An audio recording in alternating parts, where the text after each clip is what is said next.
ఆహ్లాదాన్ని పంచాల్సిన Sangareddy Rajiv park మందుబాబులు అసాంఘిక కార్యక్రమాలకు అడ్డాగా నిలుస్తోంది.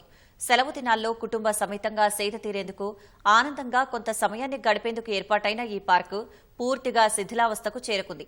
విరిగిపోయిన ఆట వస్తువులు, పగిలిపోయిన వాకింగ్ ట్రాక్, పార్కులో ఎక్కడ చూసినా ముళ్ల పొదలు, విషసర్పాల సంచారం, తాగిపడేసిన మద్యం సీసాలతో దర్శనమిస్తోంది. ప్రభుత్వం పార్కుకు పూర్వ వైభవం తీసుకురావాలని స్థానికులు కోరుతున్నారు. సంగారెడ్డి పట్టణంలో 2013లో ప్రారంభించినటువంటి రాజీవ్ పార్క్ ఒకప్పుడు ఎంతో వైభవంగా ఉన్నటువంటి పరిస్థితి ఉంది.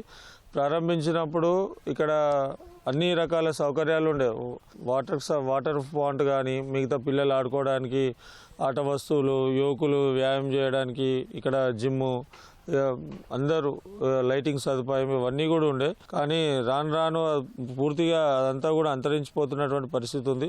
రాజీవ్ పార్కు ఎంత ఆహ్లాదకరంగా ఉండే అంటే పిల్లలు, పెద్దలు, వృద్ధులు, యువకులు అందరూ ఇక్కడ వచ్చి అందరూ వాకింగ్ ట్రాక్ కానీ అనేక రకాలుగా ఆహ్లాదకరంగా పార్క్ వచ్చి తమ దొరికిన సమయాన్ని గడిపేవారు ఈ పార్కులో. ఈరోజు చూస్తే అలాంటి పరిస్థితి లేదు రాజీవ్ పార్కులో.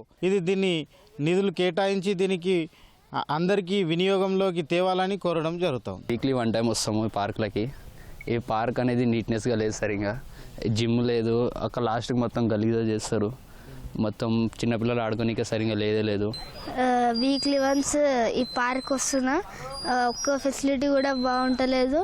చిన్నప్పుడు మా పేరెంట్స్తో వచ్చినప్పుడు అంతా బాగుంటుంది, ఇప్పుడు ఏం బాగాలేవు. అన్ని ఉయ్యాలలు కూడా ఇరిగిపోయినాయి. ఇదంతా లైటింగ్స్తో మంచి పెడితే మళ్ళీ ఇవన్నీ ఫిక్స్ చేస్తే మంచిగా ఆడుకుంటారు, అందరు వస్తారు. ట్రాకింగ్ ఇంకేం మంచిగా లేదు.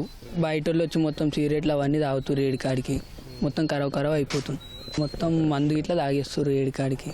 డెవలప్మెంట్ చేయాలి పార్కుని మొత్తం మీద, అవన్నీ డెవలప్ చేసేయాలి. మళ్ళీ అట్లనే ట్రాకింగ్ ఏం మంచిగా లేదు, అది నడిచేది.